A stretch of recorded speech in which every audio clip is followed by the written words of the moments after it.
Selamat datang di channel Teman Tidur Enid. Seperti biasa saya akan kembali lagi dengan membawakan sebuah kisah misteri yang tentunya semoga saja dapat menemani aktivitas kalian semua. Yuk, daripada kita lama-lama, langsung saja kita masuk ke dalam ceritanya. Sore itu langit mendung, menggantung seperti awan hitam yang enggan turun hujan. Randy berdiri di depan gerbang besar rumah keluarga Winarjo. Pagar besi hitam tinggi menjulang, dihiasi ukiran bunga yang sudah mulai berkarat. Ia memegang sebuah foto lusuh foto kakaknya, Lestari, yang sudah 2 minggu tidak ada kabar sejak terakhir kali mengirim pesan singkat lewat ponsel. "Ren, doain aku ya, kerja di sini aneh. Kalau aku nggak bisa kabarin kamu lagi, jangan cari aku." Itu pesan terakhir dari Lestari. Sejak saat itu, ponselnya mati, tak bisa dihubungi. Randy coba datang baik-baik ke rumah besar itu, tapi satpam bilang Lestari sudah keluar, pergi tanpa pamit. Tidak ada penjelasan. Padahal Lestari adalah tipe yang selalu kasih kabar, bahkan cuma buat bilang, "Aku udah makan, Ren." Karena itulah Randy nekat malam ini. Ia menunggu sampai malam benar-benar turun. Setelah azan Isya berkumandang dan lampu-lampu jalan mulai redup, satu persatu Randy menyelinap dari sisi kanan pagar. Ia sudah tahu celah kecil di balik semak-semak bekas lubang saluran air yang setengah tertutup batu bata. Ia lepas jaket dan merangkak masuk. Suasana pekarangan rumah itu sunyi, terlalu sunyi. Tidak ada suara jangkrik, tidak ada suara angin, hanya dengungan pelan seperti suara nyamuk besar yang mengambang di udara. Randy bersembunyi di balik pohon mangga tua. Matanya menatap ke arah rumah utama. Dari balik jendela kaca besar, ia melihat cahaya lilin berkerlap-kerlip, seperti ada puluhan di dalam sana. Lalu ia mendengar suara nyanyian lirih, seperti mantra yang dilafalkan terus-menerus. "Sesa, buana nyawa, gersa." Randy mendekat, tetap merunduk. Ia melihat kepala keluarga Winarjo, pria tua dengan rambut putih tipis, duduk bersila di tengah ruangan. Di sekelilingnya, 4 orang lain mengenakan jubah hitam. Di tengah lingkaran mereka, ada sebuah boneka kain yang dibungkus. Kain kafan dikelilingi bunga 7 rupa dan darah ayam hitam.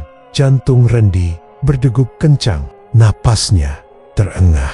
Ia ingin lari, tapi tubuhnya tak bisa bergerak, seolah ada yang menahannya. Matanya terus menatap ke dalam, hingga tiba-tiba kepala pria tua itu menoleh langsung ke arahnya. Seketika, lampu taman menyala. Anjing penjaga menggonggong keras. Randy panik. Ia bangkit dan berlari ke arah belakang rumah. Tapi langkahnya terhenti ketika sepasang tangan kasar menariknya dari semak-semak. "Hei, siapa kamu?" 2 pria berbadan besar, mungkin satpam, membantingnya ke tanah. Senter diarahkan ke wajahnya. Aku nyari kakak aku, namanya Lestari. Dia kerja di sini." Randy berteriak meski lututnya gemetar. "Lestari udah gak kerja di sini. Minggir kamu." Mereka menyeret Randy keluar pagar dan melemparkannya begitu saja ke jalan tanah di depan gerbang. Tanpa banyak bicara, pagar ditutup kembali. "Kalau lo masuk lagi, nggak akan seberuntung ini," teriak salah satu dari mereka. Randy terbaring di tanah, dadanya sesak. Ia tak peduli bajunya kotor atau lututnya lecet. Yang ia peduli cuma satu, Lestari. Kakaknya hilang dan orang-orang itu jelas menyembunyikan sesuatu. Tapi kenapa tak ada yang mau bantu? Dari kayahan, suara langkah kaki perlahan terdengar. Randy menoleh dan melihat sosok pria tua dengan tongkat kayu berjalan pelan ke arahnya. Wajahnya keriput, mata tajamnya mengamati Randy dari balik topi caping yang usang. "Kamu adiknya Lestari?" Suara si kakek serak, berat, tapi jelas. Randy mengangguk, masih terengah. "Kamu nekat, tapi kamu berani. Banyak yang sudah tahu." "Tapi diam, Bapak siapa?" Randy bangkit, membersihkan bajunya. Kakek itu tidak langsung menjawab. Ia menatap pagar rumah Winarjo lama sekali, seolah sedang menilai sesuatu yang tak terlihat. "Aku Surya," katanya akhirnya. "Dulu anak sama cucuku kerja di situ juga. Sekarang nggak ada yang pulang." Randy menelan ludah. Ada said, dalam suara kakek itu yang membuat bulu kuduknya berdiri. Mereka semua dibunuh?" bisik Randy. Kakek Surya menatapnya. "Mereka ditumbalkan." Hening. Suara jangkrik mulai kembali terdengar, seolah alam baru sadar akan keberadaan mereka. Randy menatap wajah si kakek, mencoba mencari tahu apakah ini semua nyata atau hanya dongeng tua Apa maksudnya? Tumbal, setiap kali bisnis, keluarga itu hampir bangkrut, pasti ada pekerja yang menghilang. Dibilang kabur, padahal nggak pernah ditemukan. Kau pikir kakakmu yang pertama? Kakek Surya tersenyum sinis, tapi matanya penuh luka. Randy menggenggam tangannya kuat-kuat. Kelak, mereka semua tahu. Kenapa diam, Pak? Kau belum tahu ya? Desa ini juga ikut menikmati rejeki kotor keluarga itu. Mereka bantu pembangunan jalan, musola, kasih sumbangan. Tapi semua itu hasil darah. Randy terdiam. Dunia yang selama ini ia kenal mendadak berubah. Desa yang tampak damai ternyata menyimpan rahasia kelam. Kakek Surya menatap bulan yang mulai muncul dari balik awan. Tapi sekarang, waktunya sudah dekat. Waktu apa, Pak? Waktu mereka dibayar dengan darah yang sama. Randy, ia merasa baru saja membuka pintu yang seharusnya tetap tertutup rapat. Kakek Surya berbalik perlahan. Besok malam, datanglah ke rumahku di ujung hutan bambu. Kalau kau benar-benar ingin tahu kemana kakakmu pergi dan apa yang akan terjadi pada keluarga Winarjo. Tanpa menunggu jawaban, kakek itu berjalan menjauh, meninggalkan Randy yang masih berdiri diam dalam gelap. Langit mendung belum juga berubah, tapi di dada Randy, badai sudah lebih dulu datang. Udara malam di ujung hutan bambu terasa lebih dingin dari biasanya. Randy berdiri ragu di depan sebuah rumah kayu tua yang nyaris tertutup tanaman rambat. Gentengnya banyak yang bolong, jendela hanya ditutupi kain lusuh, dan pintunya setengah terbuka, seolah memang sedang menunggu tamu. Lampu teplok tergantung di beranda. Cahayanya kuning temaram, cukup membuat Randy melihat sosok kakek. Surya duduk di dalam, sambil menggosok-gosok batu hitam kecil, seperti sedang membersihkan benda pusaka. Kau datang juga, ucap kakek Surya tanpa menoleh. Masuklah. Randy melangkah pelan. Lantainya berderit tiap kali diinjak.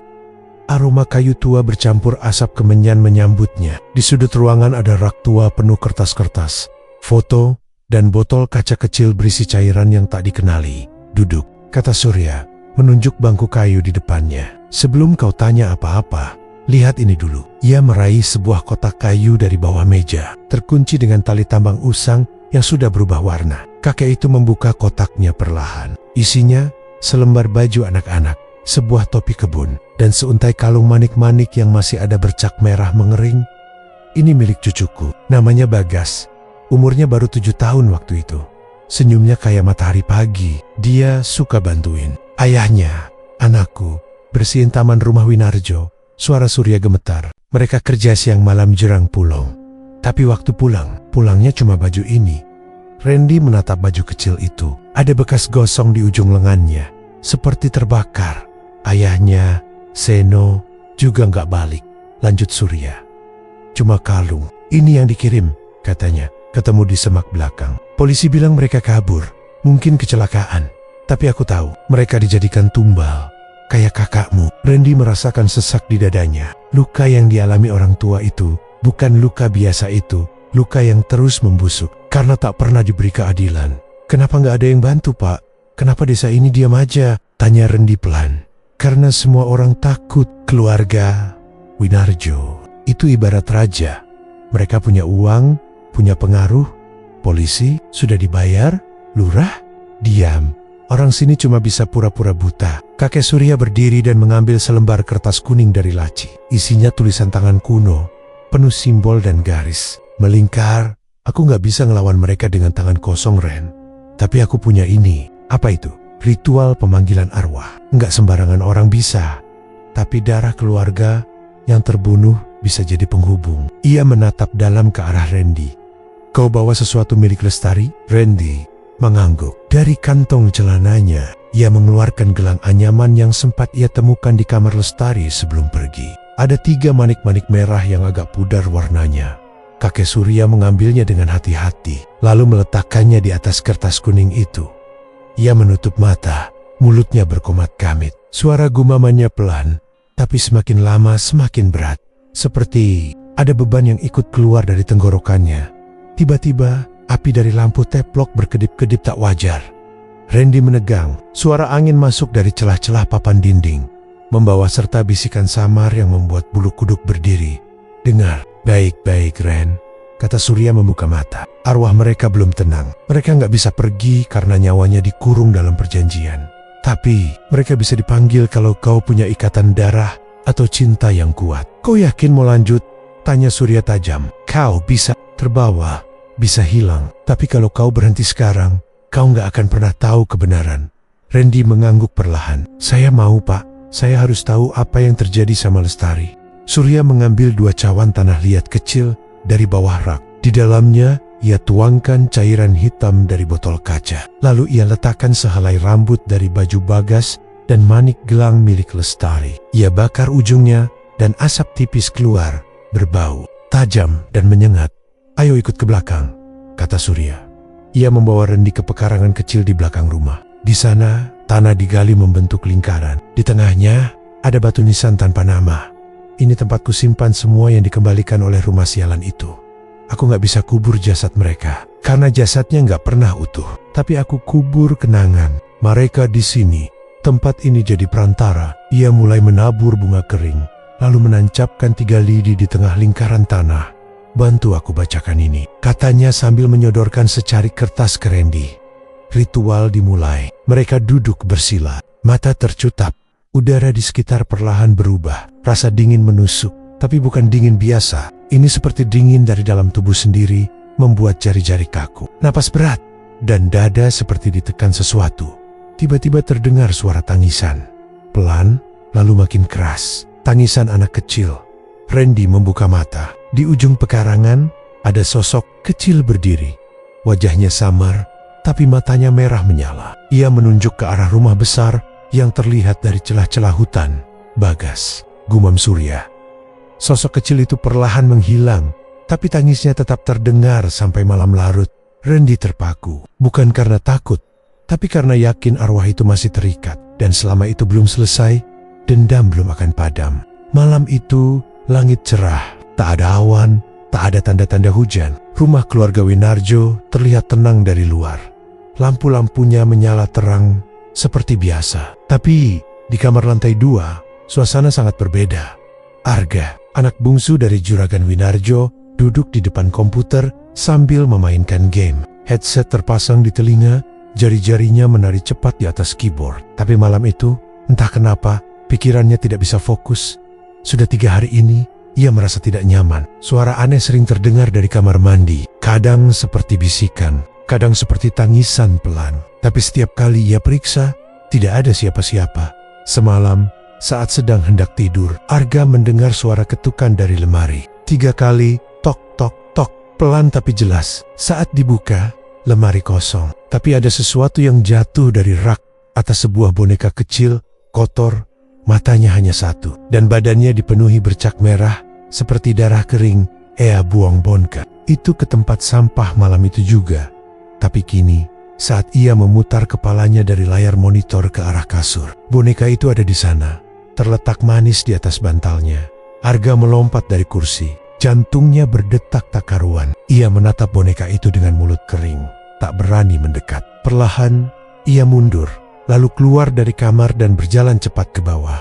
Bu Sarti, panggil Arga sambil turun tangga. Pembantu Rama, tangga yang sudah bekerja bertahun-tahun di sana, keluar dari dapur sambil mengelap tangannya. Ada apa, Mas? Boneka di kamar saya, balik lagi. Padahal semalam udah saya buang. Bu Sarti menatap bingung.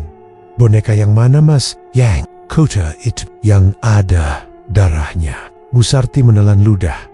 Ia tahu benar boneka yang dimaksud. Ia sendiri yang memungutnya dari tempat sampah tadi pagi. Tapi ia tidak mengembalikannya ke kamar Arga. Ia taruh di gudang bawah tangga. Bagaimana bisa kembali ke atas? Mungkin Mas kecapean. Ayo, saya cek ke atas. Mereka naik bersama. Tapi saat pintu kamar dibuka, boneka itu tidak ada. Kasur bersih, bantal tersusun rapi. Tidak ada tanda-tanda boneka atau apapun yang aneh. Arga mulai gelisah. Saya nggak gila, Bu. Saya lihat sendiri. Boneka itu tadi ada di sini. Tenang, Mas. Mungkin Mas mimpi. Istirahat aja dulu. Saya buatin teh hangat. Ya. Arga diam. Matanya masih menyapu seluruh sudut kamar. Ia tahu apa yang ia lihat. Itu nyata. Malam makin larut. Setelah minum teh, Arga memutuskan untuk tidur lebih awal. Tapi tidur malam itu bukan tidur yang tenang. Sekitar pukul 2 dini hari, Arga terbangun karena mendengar suara tangisan anak kecil. Tangisan itu begitu jelas, seperti berasal dari bawah tempat tidurnya. Pelan-pelan ia menunduk, menyingkap spray, kosong. Tapi tangisan tetap terdengar. Arga duduk di ranjang, berkeringat dingin. Ia mencoba meraih ponsel, tapi layar ponselnya berkedip-kedip, kemudian mati total. Tiba-tiba, lampu kamar mati, gelap total. Lalu terdengar suara kecil, pelan, dekat sekali main. Sama aku. Seketika lampu menyala kembali di depan Arga. Berdiri seorang anak kecil. Bajunya compang-camping, kulitnya pucat, dan di matanya ada genangan darah. Ia tersenyum, main sama aku. Arga berteriak sekencang-kencangnya, tapi tak ada suara yang keluar. Pagi harinya, seisi rumah geger. Arga ditemukan tergantung di pohon jambu belakang rumah. Lehernya terlilit kabel headset, matanya terbuka lebar. Wajahnya penuh ketakutan. Polisi datang beberapa jam kemudian. Setelah penyelidikan singkat, mereka menyimpulkan Arga bunuh diri. Tidak ada tanda kekerasan. Tidak ada jejak orang lain. Hanya kabel dan catatan kecil di atas meja kamarnya. Aku cuma mau tenang. Juragan Winarjo terpukul, tapi tak berkata apa-apa kepada media. Ia hanya meminta agar kasus ini cepat ditutup. Namun, di balik semua itu, para penghuni rumah mulai resah. Pusarti, pembantu yang malam itu menemani Arga, menangis terus sepanjang hari. Bukan hanya karena kematian Arga, tapi karena ia melihat sesuatu malam itu saat sedang mengambil air dari sumur di samping rumah sekitar pukul 2:15. Ia melihat sosok berdiri di luar pagar. Sosok pria tua dengan tongkat di tangan dan topi caping menutupi wajahnya. Ia tidak bergerak, hanya berdiri menghadap ke rumah. Matanya atau apapun yang menyerupai itu menatap ke arah jendela kamar Arga. Bu Sarti yakin itu kakek Surya. Tapi bagaimana bisa dia tahu? Bagaimana bisa ia ada di sana di saat kejadian terjadi? Desas-desus mulai menyebar. Kematian Arga bukan bunuh diri. Itu hukuman. Hukuman pertama. Pagi itu, suasana rumah Winarjo masih diliputi duka. Kepergian Arga begitu tiba-tiba meninggalkan lubang besar dalam hati semua orang, terutama Bu Ratmi, istri Juragan Winarjo. Ia yang selama ini dikenal tenang dan anggun, kini terlihat lebih murung dan mudah gelisah. Setiap pagi, Bu Ratmi selalu berdandan di depan meja rias besar di kamarnya. Cermin besar berbingkai emas, warisan keluarga sejak generasi pertama, menjadi benda yang tak pernah ia abaikan. Tapi entah kenapa, hari itu ia merasa cermin itu berbeda. Saat sedang memulas bedak di pipi, pandangannya terhenti. Di balik bayangan wajahnya sendiri, ada sosok lain. Sosok pria dengan kulit gelap terbakar matahari, mengenakan topi kebun lusuh, berdiri di belakangnya. Matanya hitam, kosong, seolah tidak memiliki bola mata. Wajahnya datar, tapi napas Bu Ratmi tercekat. Ia menoleh cepat, kosong. Tak ada siapa-siapa di belakangnya. Nafasnya memburu, dadanya naik turun, mungkin bayangan lemari. Gumamnya sambil menepuk-nepuk dada. Ia menatap lagi ke cermin. Kini sosok itu tak ada. Tapi muncul yang lain, seorang anak kecil. Duduk di lantai, menangis. Matanya sembab, tangannya menunjuk ke arah Bu Ratmi sambil berkata tanpa suara, "Kembalikan." Kembali. Dengan panik, Bu Ratmi berdiri dan menjatuhkan kursinya. "Tidak, apa yang kau mau?" Teriakan itu membuat Pak Winarjo buru-buru masuk ke kamar. "Ada apa, Ratmi?" Bu Ratmi menunjuk ke arah cermin. Di sana, anak kecil dan tukang kebun, mereka lihat aku. Pak Winarjo menatap cermin. Tidak ada apa-apa, hanya pantulan mereka berdua. Ia mencoba menenangkan sang istri, tapi Bu Ratmi terus gemetaran. Malam harinya, kejadian makin aneh. Cermin itu mulai berkabut sendiri, seolah ada embun dari dalam. Suara ketukan pelan terdengar, seperti sesuatu dari balik cermin berusaha keluar. Tok, tok. Bu Ratmi sudah tidak tahan lagi. Ia ambil vas bunga dari meja samping dan melempar cermin itu sekuat tenaga. BRAK, cermin pecah berantakan. Serpihannya menyebar ke seluruh lantai. Tapi saat kaca retak itu jatuh, suara tangisan anak kecil terdengar makin jelas, seperti dilepaskan dari kurungan. Pak Winarjo naik ke kamar setelah mendengar pecahan kaca. "Kau kenapa lagi?" "Astaga, cermin itu terkutuk. Mereka datang dari situ. Mereka tidak akan berhenti." Pak Winarjo menarik napas dalam. "Cukup, Ratmi. Jangan terlalu larut dalam kesedihan. Kau butuh istirahat." "Tidak, kita semua terikat. Aku ingat sekarang. Aku ingat." Bu Ratmi tiba berteriak. matanya melotot tajam. Tubuhnya kaku, lalu jatuh ke lantai. Tubuhnya menggeliat, dan dari mulutnya keluar suara berat, bukan suara perempuan. Kontrak sudah ditulis, darah sudah dibayar, semua yang menolak akan diambil. Pak Winarjo mundur dengan wajah pucat. Ia belum pernah melihat istrinya seperti ini. Bu Ratmi menggigit bibir hingga berdarah, lalu bangkit perlahan sambil tertawa pelan. Suaranya mengerikan, seperti suara dua orang yang saling tumpang tindih. Bagas menunggu. Seno masih terikat, tapi sudah ada jalan. Pak Winarjo hanya bisa diam membeku. Ia mencoba memanggil pembantu rumah, tapi saat pintu kamar dibuka, Bu Ratmi sudah ambruk. Tubuhnya lemas seperti boneka kain, matanya kosong. Bu Sarti dan Pak Winarjo membantu mengangkatnya ke tempat tidur. Dokter dipanggil, tapi mereka hanya bilang Bu Ratmi kelelahan dan butuh istirahat total. Namun, malam berikutnya, teror tidak berhenti. Bayangan anak kecil muncul di dinding kamar. Meski lampu menyala terang, tangisan tak berhenti. Kadang terdengar dari dalam lemari, kadang dari balik lantai kamar mandi. Bahkan suara langkah kecil berlari-lari sempat terdengar di lorong tengah malam. Bu Ratmi mulai mencoret-coret dinding dengan lipstik gambar cermin, anak kecil, dan simbol seperti mata tertutup. Saat Pak Winarjo bertanya, ia hanya menjawab pelan, "Aku ingat kontraknya. Aku salah." Akhirnya, dengan suara bergetar, ia berkata malam itu, "Dulu, saat bisnis kita hampir hancur, kau ingat, kita pergi ke tempat itu, di pinggir hutan. Kau bilang hanya perlu menyerahkan yang tak bernama. Lalu semua berubah. Uang datang, peluang datang. Tapi kau bohong, kau serahkan manusia. Kau serahkan nyawa." Pak Winarjo tidak menjawab. Ia menunduk, wajahnya kaku. Kita pikir mereka akan hilang, tapi mereka menunggu. Mereka kembali, dan mereka mulai dari yang paling lemah. Seketika itu, angin dingin berhembus dari jendela yang tertutup. Lilin di sudut meja padam dengan sendirinya. Di cermin kecil yang masih utuh di meja rias, samar-samar muncul tulisan G. Lira M. Bu Ratmi menjerit keras lalu pingsan. Langit mendung. Sejak pagi, angin kering meniup dedaunan tua yang gugur dari pohon jati di belakang rumah tua milik kakek Surya. Hari itu, Randy datang dengan wajah tegang. Ada rasa tak enak di dadanya. Sejak mimpi aneh, 2 malam berturut-turut selalu. Tempat yang sama, tanah lapang berlumpur. Di bawah pohon besar dengan akar mencuat dari tanah.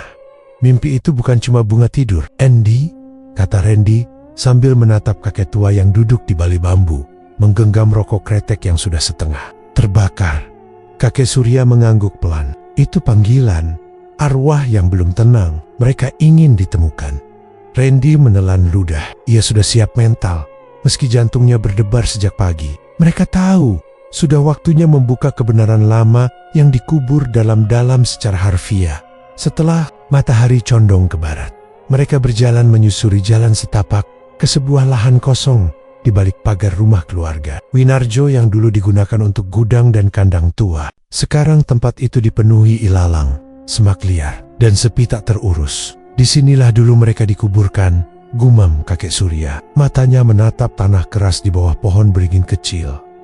Tanpa nisan, tanpa doa, mereka hanya dianggap barang. Randy meletakkan cangkul, lalu mulai menggali bersama sang kakek. Tanah di sana keras dan berbau lembab. Setiap ayunan cangkul seperti mencabik-cabik masa lalu yang kelam, sekitar 1 meter dalam. Cangkul Randy menyentuh sesuatu yang keras. Ia jongkok, lalu membersihkan dengan tangan. Terlihat potongan kain lusuh, lalu tulang belikat kecil tulang anak-anak.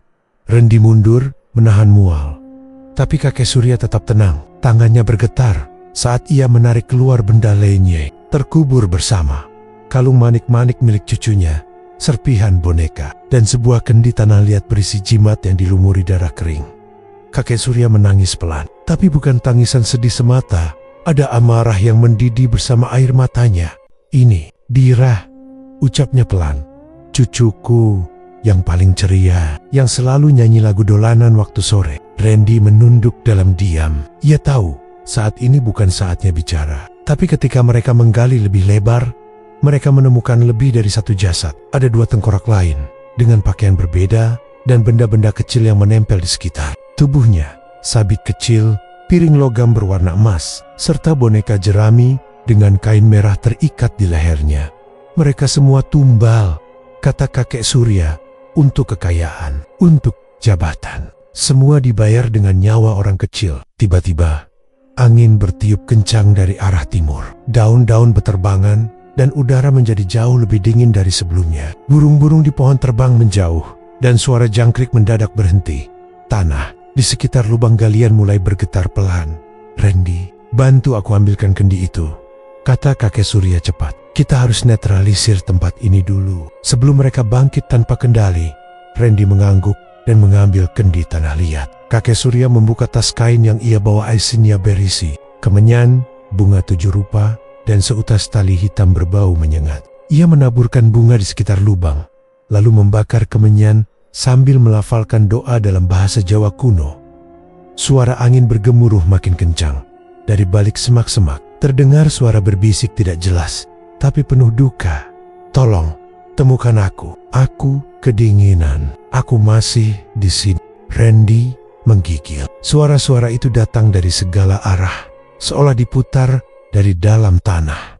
Kakek Surya menaburkan abu dari kendi di atas tulang belulang, lalu mencium tanah sambil berbisik pelan, "Aku akan bantu kalian, tapi bantu aku juga." Sot, itu juga. Tanah yang mereka gali mengeluarkan kabut tipis. Dari dalam kabut, samar-samar terlihat bayangan 3 anak kecil berdiri berjejer, memegang tangan satu sama lain. Mata mereka kosong, tapi wajah mereka tenang. Salah satu dari mereka melangkah, mendekat ke kakek Surya, lalu menyentuh tangannya. "Mbok, tiwas mbah, tapi saiki wis ngerti. Sudah terlanjur mbah, tapi sekarang kami sudah tahu." Mata kakek Surya basah. Ia menggenggam tulang kecil itu pelan. "Aku akan balaskan semua. Kalian tidak akan sia-sia."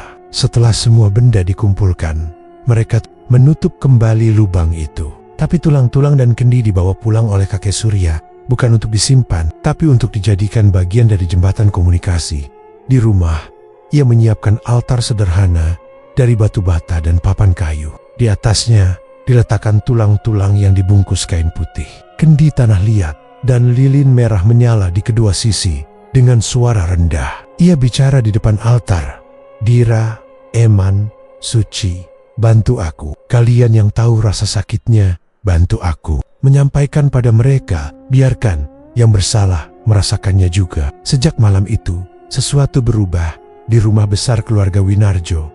Lampu-lampu mulai padam sendiri tiap malam. Lantai terasa lebih dingin, dan suara anak kecil tertawa pelan terdengar dari atap. Tidak ada yang berani naik untuk memeriksa. Di kamar Pak Winarjo, lukisan keluarga yang tergantung sejak lama mulai retak-retaknya, membentuk garis seperti kuku yang mencakar. Sementara itu, di rumah kakek Surya, altar kecil itu kini menjadi pusat kekuatan. Bukan hanya tempat memanggil, tapi juga tempat membangkitkan dendam yang belum selesai. Sudah seminggu sejak altar pemanggil arwah didirikan di rumah kakek Surya. Dan selama itu pula, rumah keluarga Winarjo tidak pernah lagi benar-benar tenang. Awalnya cuma suara-suara samar, pintu terbuka sendiri, atau lampu yang berkedip aneh. Tapi kini, semuanya mulai berubah lebih nyata, lebih mengerikan. Pagi itu, suara jeritan terdengar dari dapur. Siti, salah satu asisten rumah tangga baru, berlari keluar dengan wajah pucat. Di tangan kirinya masih menggenggam kain lap, tapi tubuhnya gemetar hebat. "Bu, Bu! Dindingnya berdarah, Bu!" isaknya sambil menarik-narik lengan Bu Sarti, pembantu senior di rumah itu. Bu Sarti bergegas masuk ke dapur. Dan benar saja, di sudut dinding dekat kompor, bercak merah pekat menetes perlahan. Warnanya seperti darah, baunya anyir menusuk hidung. "Astagfirullah," desis Bu Sarti sambil menutup mulut. Bu Ratmi yang mendengar keributan itu datang menghampiri. Diikuti Pak Winarjo, keduanya hanya berdiri mematung menatap dinding berdarah, tak berkata sepatah kata pun. Catnya luntur mungkin, ucap Pak Winarjo mencoba merasionalisasi. Tapi bahkan dirinya sendiri tidak yakin dengan kalimat itu. Sore harinya, kejadian aneh lain muncul. Semua tanaman di halaman depan tiba-tiba layu. Padahal semalam masih segar, disiram dan dirawat dengan baik oleh Pak Narto, tukang kebun yang baru masuk 2 minggu lalu. "Ini gak masuk akal, Pak," gumam Pak Narto sambil menyentuh daun mangga yang warnanya berubah hitam dan mudah rontok, kayak habis disiram racun. Tapi malam itulah puncak horor dimulai.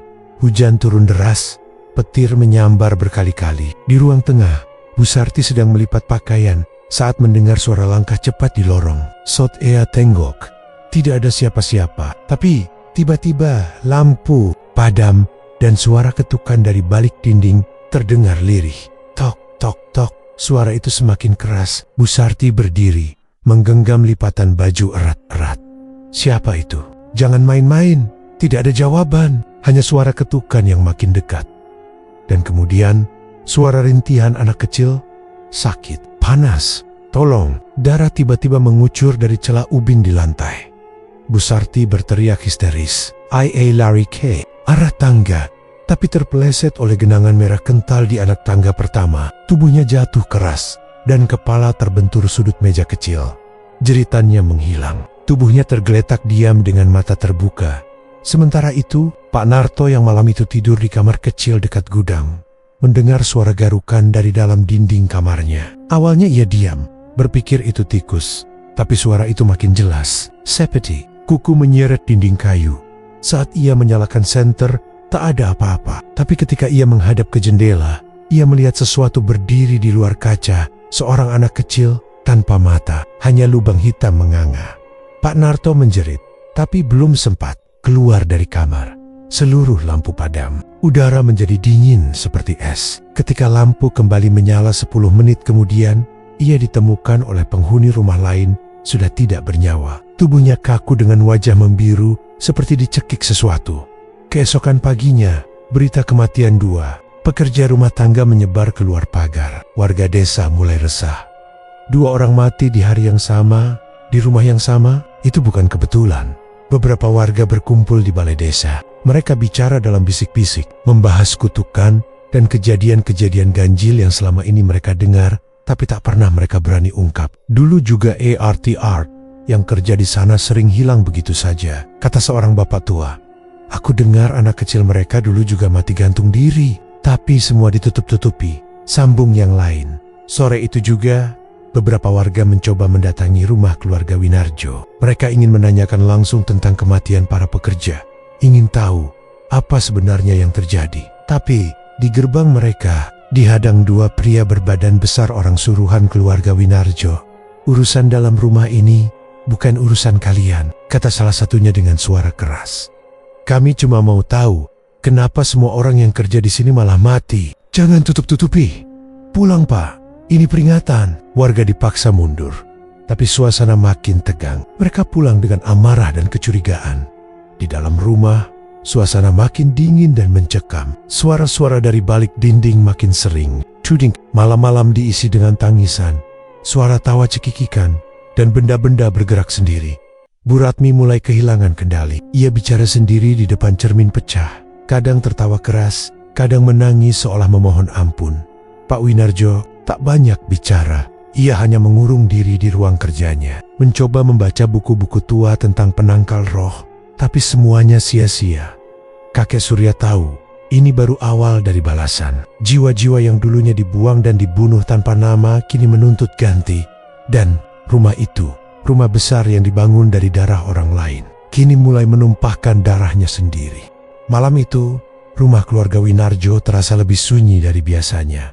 Hujan tak turun, angin pun seperti menahan napas. Pak Winarjo duduk sendirian di ruang kerja, hanya ditemani lampu temaram dan tumpukan buku tua berdebu yang ia beli bertahun-tahun. Lalu dari orang pintar di kota, tangannya gemetar saat membuka halaman yang diberi penanda kain merah. Di sana tertulis mantra-mantra lama dalam bahasa Jawa kuno yang pernah ia ucapkan dulu. Saat pertama kali membuat perjanjian dengan makhluk itu, wajahnya kusut, matanya cekung, tidak tidur selama 3 hari. Suara-suara di rumahnya semakin sering terdengar, suara-suara dari dunia lain. Ia tahu waktunya sudah habis. Teror yang menghantam keluarganya bukan main-main. Ini bukan gangguan biasa. Ini adalah balas dendam. Dan ia tahu siapa pelakunya.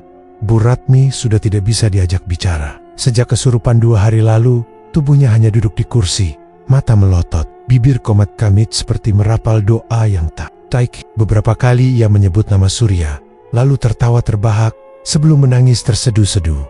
Pak Winarjo menghela napas panjang, lalu berdiri. Ia membuka laci rahasia di meja kerjanya dan mengambil kotak kayu kecil. Di dalamnya, sebuah kain kafan bekas pemakaman yang dulu ia simpan sebagai bagian dari syarat pesugihan. dan sebuah boneka kecil berisi potongan kuku, serta rambut manusia, semuanya milik para korban yang ditumbalkannya dulu.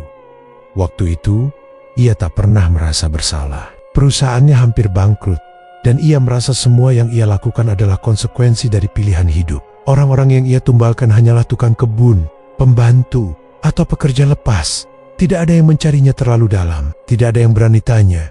Tapi ia lupa satu hal, bahwa setiap jiwa punya tempat kembali, dan setiap darah yang tumpah akan mencari keadilan meski harus menunggu bertahun-tahun. Dengan langkah tertatih, ia berjalan ke gudang bawah tanah rumahnya. Tak ada yang tahu tempat itu ada. Bahkan istrinya pun tidak. Di sana ia dulu melakukan ritual pesugihan bersama seorang dukun dari luar kota. Tempat itu kini berdebu, tapi bau dupa masih terasa samar di udara.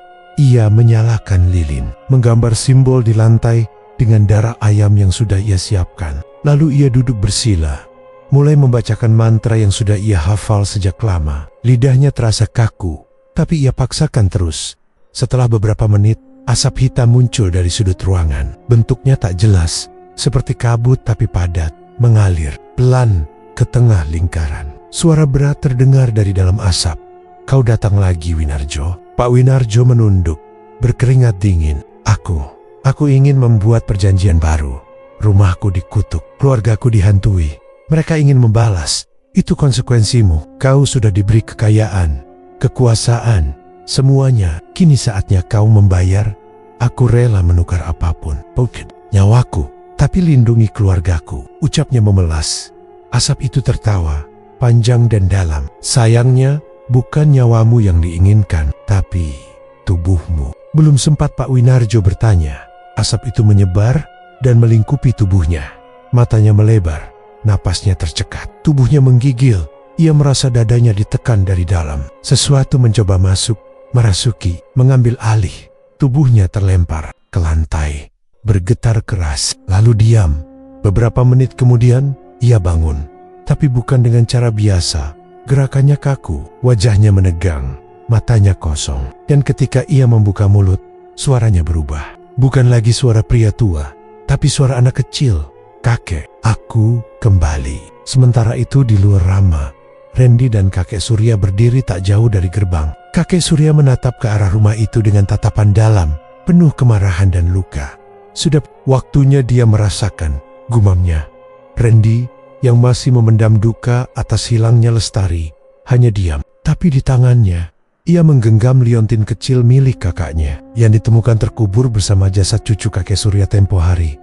Tiba-tiba angin berhembus kencang. Semua lampu rumah Winarjo padam. Jeritan terdengar dari dalam. Randy terkejut. Itu suara kakek Surya mengangguk pelan. "Roh cucuku sudah mengambil tubuhnya. Sekarang biar mereka yang saling berhadapan." Di dalam rumah, Pak Winarjo, atau lebih tepatnya, tubuhnya berjalan ke ruang tengah. Bu Ratmi masih duduk di kursinya, tak sadarkan diri. Tapi begitu itu datang, ia menoleh dan menjerit keras. "Siapa kamu?" "Itu bukan suamiku." Pria itu tertawa. "Aku anak yang kalian buang, anak yang kalian kubur hidup-hidup. Tapi sekarang, aku punya tubuh yang kuat. Aku di sini untuk menghancurkan dari dalam." Malam itu, rumah Winarjo tidak hanya menjadi tempat kutukan, tapi juga medan perang antara roh jahat yang dulu ia undang dan roh-roh korban yang kini tak lagi diam, dan semuanya beru. Pagi itu, kabut masih menyelimuti desa. Udara dingin menusuk kulit, dan rasanya seperti ada sesuatu yang berat menggantung di langit. Sejak semalam, semuanya terjadi begitu cepat. Rumah keluarga Winarjo telah terbakar habis. Awalnya, tidak ada yang menyangka akan terjadi kebakaran besar. Api muncul begitu tiba-tiba, melalap seluruh bangunan dalam waktu singkat. Seolah-olah rumah itu sudah lama menunggu untuk dihancurkan. Tidak ada yang selamat. Semua anggota keluarga Winarjo, Pak Winarjo, Bu Ratmi, bahkan anak-anak mereka tewas. Dalam kebakaran itu, polisi dan petugas pemadam kebakaran hanya bisa berdiri terdiam, melihat puing-puing yang masih menyala di antara asap hitam yang tebal. Tidak ada yang bisa menjelaskan bagaimana api bisa begitu cepat menyebar. Tidak ada jejak percikan api dari luar. Bahkan, para saksi mata mengatakan mereka tidak mendengar suara ledakan atau suara apapun sebelum api menyambar. Semua begitu hening, begitu tiba-tiba. Namun, ada yang lebih aneh lagi. Beberapa warga desa yang datang ke lokasi kebakaran melaporkan sesuatu yang lebih mengerikan. Mereka mengatakan mereka melihat bayangan-bayangan bergerak di dalam rumah yang sudah terbakar. Itu bayangan manusia, tapi tidak jelas wujudnya. Mereka hanya bisa melihat sosok-sosok yang berjalan mengelilingi rumah yang sudah hancur. Seperti menghantui reruntuhannya, Randy berdiri di kejauhan, menatap rumah yang kini tinggal abu. Wajahnya kosong, tak ada lagi air mata yang bisa ditumpahkan. Semua yang ia perjuangkan, semua yang ia cari, seakan telah berakhir dengan api yang menghanguskan segalanya. Kakek Surya, yang selalu ada di balik setiap langkahnya, kini tidak. Tampak Logi, tak ada jejaknya, seolah ia menghilang begitu saja. Randy merasakan kekosongan yang mendalam. Ia berjalan perlahan menuju puing-puing rumah keluarga Winarjo, tempat yang dulu penuh dengan teror dan darah. Di sana, di tengah-tengah abu yang masih mengepul, ia menemukan sesuatu yang terselip di antara kayu-kayu yang terbakar. Sebuah buku kecil terikat dengan benang hitam. Ia membuka buku itu dengan hati-hati, seolah takut kalau isi di dalamnya akan membakar tangannya. Buku itu adalah catatan dari kakek Surya, catatan terakhir yang ditinggalkan untuknya. Randy, jika kamu menemukan ini, berarti segala yang aku lakukan sudah berakhir, tulis kakek Surya di halaman pertama. Tapi ingatlah, jiwa dendam ini bukan hanya milik aku. Itu adalah bagian dari tanah ini, bagian dari desa ini. Dendam itu sudah menyatu dengan setiap inci tanah di sekitar rumah Winarjo. Dan ia akan terus hidup selama ada yang mengulangi dosa. Randy membaca kalimat itu berulang kali, mencoba memahami maksudnya. Dendam kakek Surya memang sudah begitu besar.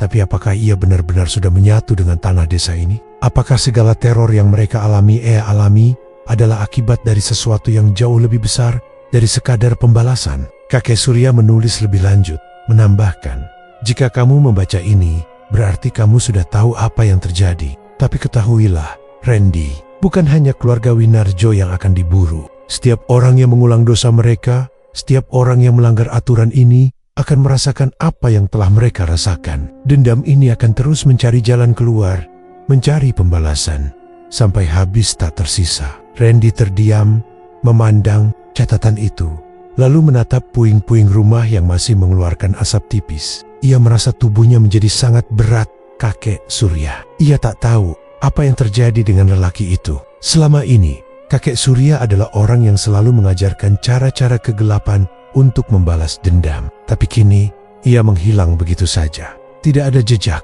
tidak ada petunjuk kemana ia pergi. Yang ada hanya rasa hampa dan ketakutan yang merayapi hati Randy.